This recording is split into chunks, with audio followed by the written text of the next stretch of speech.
Hi guys, my name's Gregory Stadmuller. I'm going to help you with 14.52 on homework 4.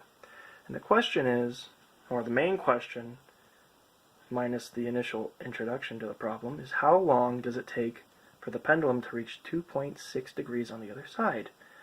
Now, what the problem gave us initially is that the pendulum is pulled back to 6.8 degrees, and the weight is 180 grams, or the mass, excuse me, not the weight.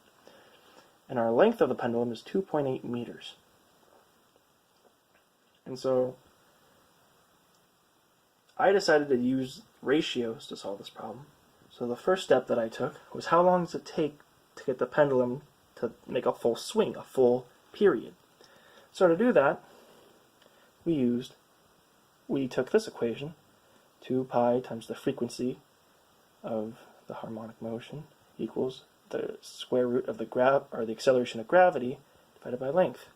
Remember, it's the acceleration of gravity, so we're not using the mass. We don't need to use the mass, which is great. And frequency is actually the inverse of our period. So if we divide by the frequency, we'll essentially get the period.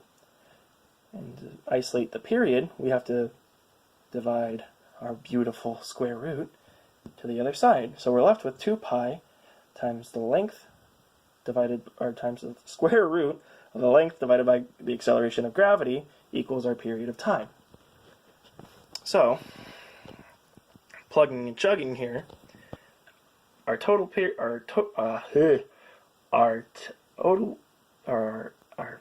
period, or the time it takes for the period to swing through, our t, bam, equals 2 pi times the square root of our length, 2.8 meters, or that's the one I get for my problem, divided by the acceleration of gravity, 9.8 meters per second squared. M's cancel out, and we're left with 2 pi times whatever the number we got there. I got 0.534 seconds.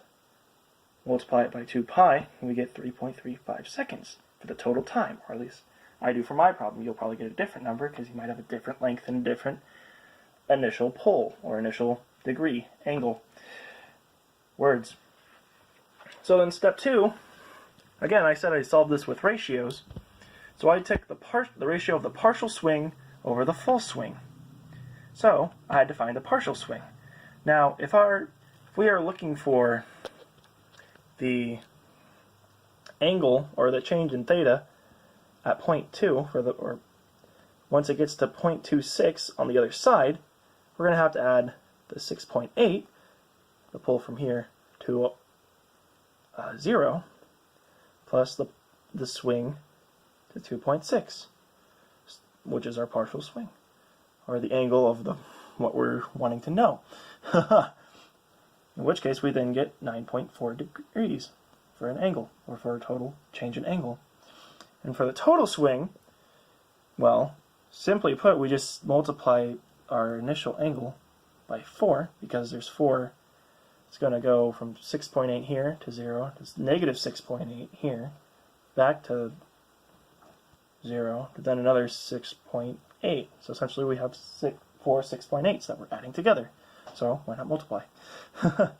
And 4 times 6.8, we get 27.2. And our ratio is just our partial swing over the total swing, which we get a funny little number of 0.3455 something something something. But I just stopped at 55 because, why not? Why not? And so, using our ratio to find the time for how long it takes us to get there, or get to 2.6 on the other side, we multiply our ratio by our total time to then get the time it takes for our partial ratio, which I got 1.1 seconds, which is about 1.05. Or 1 seconds, excuse me. That's not a 5, that's an S. So we have the ratio of what we got times the time, total time, equals our partial time. So to simplify the ratio work, to confirm it, this is our total degree. You know, our 6.8 plus 2.6, was it? Yeah. We get 9.4.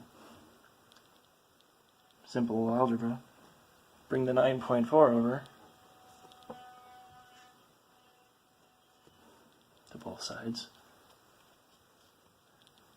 And we're left with 9.4 times the period time over 27.2 equals the time, our little t, which our little t is the time it takes for the partial swing, which we get close enough to 1. Because technically we get 1.1, but we round down because we rounded up earlier and all that whatnot. Anyways, I hope this helps you guys solve the problem and all that whatnot as I beautiful mind my way through this problem. Good luck, guys.